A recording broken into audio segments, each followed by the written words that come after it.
ನಮಸ್ತೆ students, welcome to RH chemistry. ನನ್ನ ಹೆಸರು ರಾಘವೇಂದ್ರ ಹೆಗಡೆ ಅಂತೇಳಿ. ನಾನು ಈ ವಿಡಿಯೋನ ಮಾಡ್ತಿರೋಂಥ ಉದ್ದೇಶ ಏನಂದರೆ, ಭಾಳಷ್ಟು ಜನ ನನಗೆ ಮೆಸೇಜ್ ಮಾಡಿ ಕೇಳಿದ್ದು, ಕಮೆಂಟಲ್ಲಿ ಹಾಕಿದ್ದು, ಸರ್ ನಮಗೆ ಲಾಸ್ಟ್ 10 ಡೇಸ್ ಏನಾದರೂ ಟೈಮ್ ಟೇಬಲ್ ಅಥವಾ ಒಂದು ಪ್ಲ್ಯಾನ್ ಕೊಡಿ ಓದೋದಕ್ಕೆ ಅಂತೇಳಿ. ಸೊ ನಾನು ಕೂಡ ಕೂತ್ಕೊಂಡು ಥಿಂಕ್ ಮಾಡಿದೆ. ಆದರೆ ನಾನು ಈಗ ಹೇಳ್ತಿರೋ ಅಂತಹ ಒಂದಷ್ಟು ಪ್ಲ್ಯಾನ್ಗಳಾಗಲಿ ವಿಷಯಗಳಾಗಲಿ ಸೊ ಅದು ಎಲ್ಲರಿಗೂ ಅಪ್ಲೈ ಆಗದೇನೆ ಇರ್ಬೋದು. ಸೊ ಅದು ನನ್ನ ಒಂದು ಪರ್ಸನಲ್ ಒಪಿನಿಯನ್ ಅಷ್ಟೇ. ಸೊ ಯಾರೂ ಕೂಡ ಅದರಿಂದ ಅದನ್ನೇ ಫಾಲೋ ಮಾಡಿದ್ದೀನಿ, ಸೊ ಹಾಗೆ ಮಾಡ್ಲಿಕ್ಕೆ ಆಗೋದಿಲ್ಲ, ಏನೂ ಅನ್ಕೊಳ್ಳೋ ಅವಶ್ಯಕತೆ ಇಲ್ಲ. ಸೊ ನಿಮಗೆ ಲೈಕ್ ಆದರೆ you can think about that. ಮತ್ತು ಈಗ ನಾನು ಏನು ಹೇಳ್ತಾ ಇದ್ದೀನಿ ಅದು strictly it is applicable to only those students those who thought that we finished everything. ನಾವೆಲ್ಲದನ್ನು ಓದಿದ್ದೀವಿ, ಇನ್ನೇನು ಮಾಡಬೇಕು ಇರುವಂಥ 10 ದಿವಸದಲ್ಲಿ ಅನ್ನೋರಿಗೆ ನಾನೇನೋ ಒಂದು ಸಜೆಷನ್ನ ಕೊಡ್ತಾ ಇದ್ದೀನಿ. Sir, if you are in the position that sir ನಾ ಇದುವರೆಗೆ ಏನೂ ಓದಿಲ್ಲ, ಇವತ್ತಿನಿಂದ ಓದೋದಕ್ಕೆ ಸ್ಟಾರ್ಟ್ ಮಾಡ್ತೀನಿ, ಇನ್ನು 10 ಡೇಸ್ ಒಳಗೆ ನಾನು ಮೋರ್ ದ್ಯಾನ್ 50 ಮಾರ್ಕ್ಸ್ ಸ್ಕೋರ್ ಮಾಡ್ಬೋದಾ? ಸಾರಿ ಮೈ ಡಿಯರ್ ಸ್ಟೂಡೆಂಟ್ಸ್, ನನ್ನ ಹತ್ರ ಅದಕ್ಕೆ ಆನ್ಸರ್ ಇಲ್ಲ.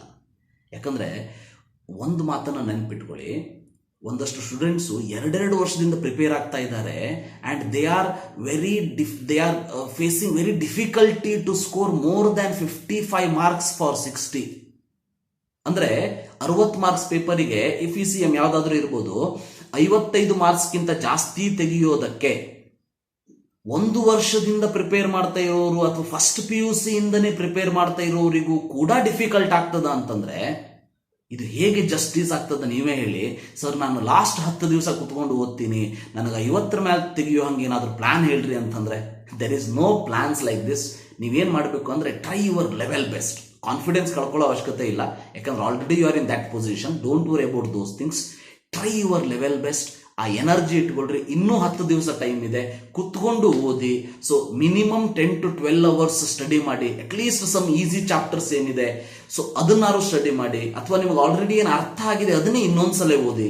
Will try to get maximum marks. ಅದು ಬಿಟ್ಟು ಆಸೆ ಇರಬೇಕು, ಮಹತ್ವಾಕಾಂಕ್ಷೆ ಇರಬೇಕು, ಅತಿ ಆಸೆ ಇರಬಾರ್ದು. ಹೌದಾ? ಇವತ್ತಿಂದ ಸರ್ ನಾನು ಸ್ಟಡಿ ಸ್ಟಾರ್ಟ್ ಮಾಡ್ತೀನಿ, ನನಗೆ 10 ದಿವಸದೊಳಗೆ 50 ಮಾರ್ಕ್ಸ್ ತೆಗಿಬೇಕು ಅಂತಂದ್ರೆ ಇನ್ ದಿಸ್ ವರ್ಲ್ಡ್ ನೋ ಬಡಿ ಹ್ಯಾವಿಂಗ್ ಪ್ಲಾನ್ ಫಾರ್ ದ್ಯಾಟ್. ಗೊತ್ತಿರಲಿ. ಸೊ ಅದಕ್ಕೆ ಹಾಗಂತೇಳಿ ನಿಮ್ಮನ್ನು ಡಿಸ್ಕರೇಜ್ ಮಾಡ್ತಾ ಇಲ್ಲ ನಾನು. ರಿಯಾಲಿಟಿಯನ್ನು ಅರ್ಥ ಮಾಡ್ಕೊಳ್ರಿ. ಇನ್ನು ಈ ವಿಷಯಕ್ಕೆ ಬಂದರೆ, ಇನ್ನು ಇರುವಂಥ 11 ದಿವಸ, ಹೌದಾ? ಈಗ ಇವತ್ತಿಂದ ಬಿಟ್ಬಿಡ್ರಿ, ನಾಳೆ 19 29 ವರೆಗೆ ಅಂದರೆ 11 ದಿವಸ, 10 days time you have. So ಯಾರು ಆಲ್ರೆಡಿ ಎಲ್ಲ ಚಾಪ್ಟರ್ನ ಮುಗಿಸಿದ್ದೀರಿ, ಸೊ ಇನ್ನೇನು ಮಾಡಬೇಕು ಅಂತ ಬಂದರೆ ಈ 10 ದಿವಸದೊಳಗೆ ನಾವು ಕಲಿಬೇಕಾಗಿರೋದು first of all time management. Given 70 minutes ಒಳಗೆ, ಸೊ ನಾವೀಗ 60 ಮಿನಿಟ್ ಅಂತ ಅನ್ಕೊಳ್ಳೋಣಂತ, ಒಂದು ಕ್ವಶನ್ಗೆ 1 ಮಿನಿಟ್ ಅಂತ ಅನ್ಕೊಳ್ಳೋಣಂತ. ಗಿವನ್ 60 ಮಿನಿಟ್ ಒಳಗೆ ನಾ ಹೇಗೆ ಕ್ವಶನ್ ಪೇಪರ್ನ ಟ್ಯಾಕಲ್ ಮಾಡಬೇಕು ಅನ್ನೋದನ್ನು ಕಲಿಬೇಕು. ಅಂದರೆ ಟೈಮ್ ಮ್ಯಾನೇಜ್ಮೆಂಟು ಬಹಳ ಇಂಪಾರ್ಟೆಂಟ್. ಸೊ ಅದಕ್ಕೆ ಏನು ಮಾಡ್ಬೋದು ಅಂತಂದರೆ, minimum 4 mock test you have to make.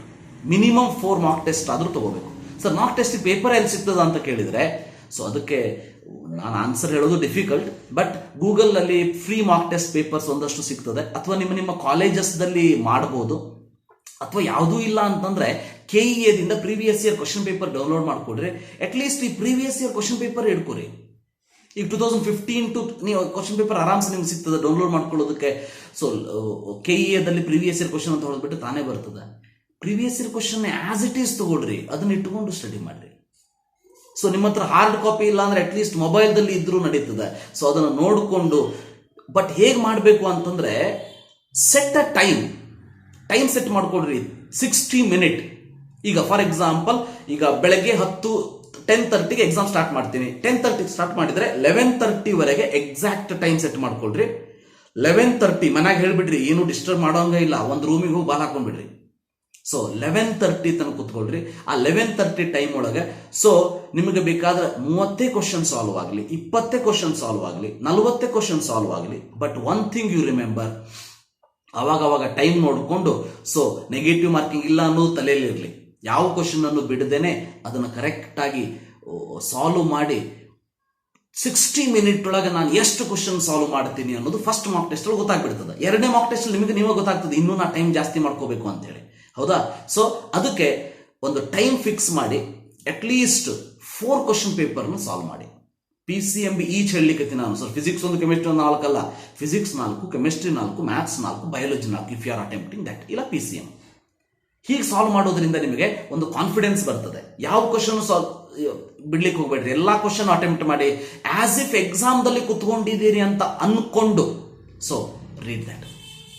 So ಅದಕ್ಕೆ ನೀವು ಯಾವಾಗಿಂದ ಮಾಡ್ಬೋದು, ನಂದೊಂದು ಟೈಮ್ ಟೇಬಲ್ ಅಂತಂದ್ರೆ, ಈಗ ಟೈಮ್ ಹೇಗೆ ಮಾಡಿರಿ ಅಂತಂದ್ರೆ 19, 20, 21 ಹೌದಾ, ಇವು 3 ದಿವಸ ಇನ್ನೊಂದ್ಸಲ ರಿವೈಸ್ ಮಾಡಿ. ಯಾವ್ಯಾವ ಟಾಪಿಕ್ ಇನ್ನೊಂದ್ಸಲ ನೋಡ್ಬೇಕಂತ ಅನ್ನಿಸ್ತದ ನಿಮಗೆ 19, 20, 21 ರೈಟ್. ಅದಾದ್ಮೇಲೆ 22 ದಿಂದ from 22 you will start with. So ದಿವಸಕ್ಕೆ 2 ಟೆಸ್ಟ್. ಯಾವ ಪ್ಯಾಟರ್ನ್ ಒಳಗ ಅಂತಂದ್ರೆ ನಿಮ್ಮ ಮೇನ್ ಎಕ್ಸಾಮ್ ಒಳಗೆ ಯಾವ ಪ್ಯಾಟರ್ನ್ ಮಾಡ್ತಾರೆ ಅದೇ ಟೈಪ್ ಯೂಸ್ ಮಾಡಿ. ಅಂದ್ರೆ ಫಸ್ಟ್ ಡೇ ಬಯಾಲಜಿ ಮತ್ತು maths, second day physics and chemistry, ಅದೇ ರೀತಿನ ಮಾಡ್ಕೊಂತ ಹೋಗೋಣಂತೆ. ಬಟ್ ಸ್ಟಾರ್ಟ್ ವಿತ್ ಅದು ಹೇಗೆ ಪ್ಲಾನ್ ಮಾಡಬೇಕು ಅಂದ್ರೆ 30ಗೆ ನಿಮಗೆ ಬಯಾಲಜಿ ಮತ್ತು ಮ್ಯಾಥ್ಸ್ ಇದೆ ಹೌದಾ, 29ಗೆ ಬಯಾಲಜಿ ಮ್ಯಾಥ್ಸ್ ಬರುವಂಗ ಸೆಟ್ ಮಾಡ್ಕೊಡ್ರಿ. 29ಗೆ ಬಯಾಲಜಿ ಮ್ಯಾಥ್ಸ್ ಬರುವಂಗ ಸೆಟ್ ಮಾಡ್ಬೇಕಂತಂದ್ರೆ ರಿಮೆಂಬರ್ ನಿಮ್ಮ 23 ದಿಂದ ಸ್ಟಾರ್ಟ್ ಆಗಬೇಕು. ಅಂದ್ರೆ ಏನ್ ಮಾಡ್ರಿ 19, 20, 21 3 ದಿವಸ ಯು ರಿವೈಸ್ ದ ಥಿಂಗ್ಸ್. 22ಗೆ ಫಿಸಿಕ್ಸ್ ಮತ್ತು ಕೆಮಿಸ್ಟ್ರಿ ಅಟೆಂಪ್ಟ್ ಮಾಡಿ. ಸೊ ಹೇಗೆ ನೋಡ್ರಿ 22, 24, 26, 28 ಈವನ್ ನಂಬರ್. ಇವು ಪೂರ್ತಿ ಫಿಸಿಕ್ಸ್ ಕೆಮಿಸ್ಟ್ರಿ 4 ಪೇಪರ್ ಮುಗೀತು. 23ಗೆ ಮ್ಯಾಥ್ಸ್ ಬಯಾಲಜಿ ಎಲ್ಲ ಆಡ್ ನಂಬರ್ 23, 25, 27, 29 ಅಂದ್ರೆ 30ಗೂ ನಿಮ್ಗೆ ಅದೇ ಪೇಪರ್ ಇದೆ, ಮ್ಯಾಥ್ಸ್ ಮತ್ತೆ ಬಯಾಲಜಿ ಹೌದಾ. ಸೊ ಅದ ಸೇಮ್ 29ಗೆ ಸೆಟ್ ಮಾಡ್ಕೊಂಡ್ವಿ ನಾವೀಗ. ಈ ರೀತಿ ಒಂದು ಪ್ಲಾನ್ ಮಾಡ್ಕೊಳ್ಳಿ. ಸೊ ದಟ್ ನಿಮ್ಮ ಟೈಮ್ ಟೇಬಲ್ ಹಾಕಿದ ಮೇಲೆ ಮಾಕ್ ಟೆಸ್ಟ್ ಪೇಪರ್ ತಗೊಳ್ರಿ. If there is a possibility I will try to give those mock test. ನಾನು ನಿಮ್ಗೆ ಅಶ್ಯೂರೆನ್ಸ್ ಕೊಡ್ತಾ ಇಲ್ಲ, ಅಶ್ಯೂರ್ ಮಾಡ್ತಾ ಇಲ್ಲ. If there is a possibility I will give you the link so that you can download. ಪೂರ್ತಿ ನನ್ನ ನಂಬ್ಕೊಂಡು ಕೂತ್ಕೊಳ್ಳೋಂಗಿಲ್ಲ. ಸೊ ನನಗೆ ಟೈಮ್ ಸಿಕ್ಕರೆ ಮಾಡ್ತೀನಿ. I am not having much time. So ನನಗೂ ಬಹಳಷ್ಟು ಕೆಲಸಗಳಿವೆ. ಸೊ ಅದಕ್ಕೆ ನಾ ಏನು ಹೇಳ್ತಾ ಇದ್ದೀನಿ ಅಂದರೆ, ಬೇರೆ ಯಾವುದಾದ್ರು ನಿಮ್ಮ ಕಾಲೇಜಲ್ಲಿ ಸಿಗ್ಬೋದು, ಅಥವಾ ನೀವು ಯಾವುದಾದ್ರು ಒಂದು ಬುಕ್ಕಲ್ಲಿ ಇರ್ಬೋದು, ಅಥವಾ ನೆಟ್ಟಲ್ಲಿ ಸಿಗ್ತದೆ, ಯಾವುದಾದ್ರೂ ಆಗಿರಲಿ.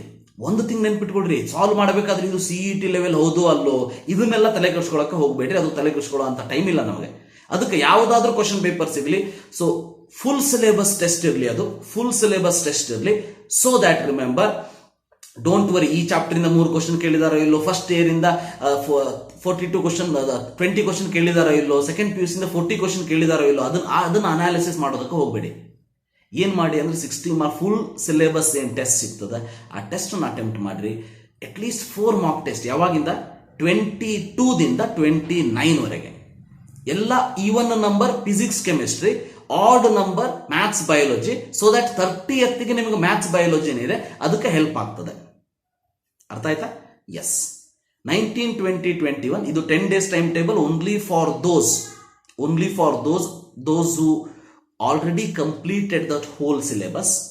ಇನ್ನೇನು ನಾನು ಎಕ್ಸ್ಟ್ರಾ ಏನ್ ಮಾಡಬೇಕು ಅಂದ್ರೆ ಅದು ಹೇಳ್ತೀವಲ್ಲ ನಾವು, ಲೆವೆಲ್ ಅಪ್ ಮಾಡ್ಕೊಳ್ಳೋದಕ್ಕೆ ಏನ್ ಬೇಕು ನನಗೆ, ಅದಕ್ಕೆ ಹೇಳ್ತಾ ಇದ್ದೀನಿ. ಸೊ 3 ದಿವಸ ಕುತ್ಕೊಂಡು 19, 20, 21 ನಾಳೆಯಿಂದ Sunday, Monday, Tuesday. So finish that up. ಉಳಿದಿರೋ ಅಂತ ಎಲ್ಲ ರಿವಿಷನ್ ಮಾಡಿ. ಅದಾದ್ಮೇಲೆ 22 ದಿಂದ ಮಾಕ್ ಟೆಸ್ಟ್ ಅನ್ನು ಅಟೆಂಪ್ಟ್ ಮಾಡಿ. ನಾ ಹೇಳಿರೋಂಗ ಮಾಡಬಹುದು, ಅಥವಾ ನಿಮಗೆ ನೀವು ಟೈಮ್ ಟೇಬಲ್ ಹಾಕೋಬಹುದು. But solving mock test with fixed time, that is very very important. So very very important remember.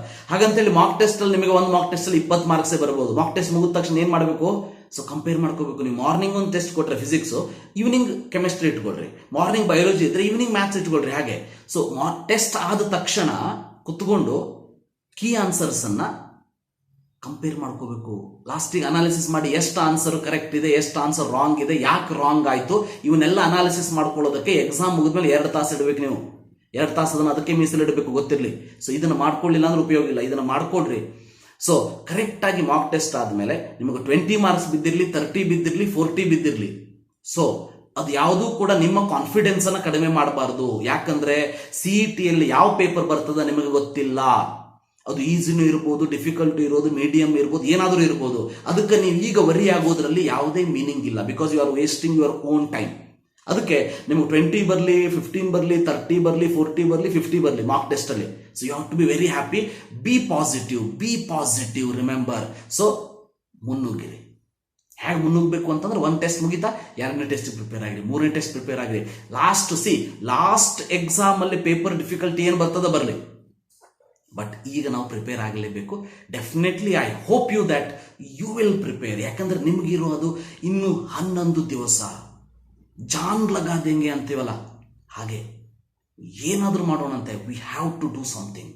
ಯಾಕಂದ್ರೆ ಇಷ್ಟು ದಿನ ನಮ್ಮ ಮೇಲೆ ಕಾನ್ಫಿಡೆನ್ಸ್ ಇಟ್ಕೊಂಡಿರುವಂಥ ಟೀಚರ್ಸ್ ಆಗಲಿ, ಪೇರೆಂಟ್ಸ್ ಆಗಲಿ, ಮೇನ್ಲಿ ಇವರ್ ಪೇರೆಂಟ್ಸ್ ಗೊತ್ತಿರಲಿ, ಪೇರೆಂಟ್ಸ್ ಮತ್ತು ಟೀಚರ್ ಅವರ ಆಸೆಯನ್ನು ನಾವು ನಿರಾಸೆ ಮಾಡುವಂಗಿಲ್ಲ. We have to do something. Definitely I hope that you will do. Yes, thank you. Have a nice day.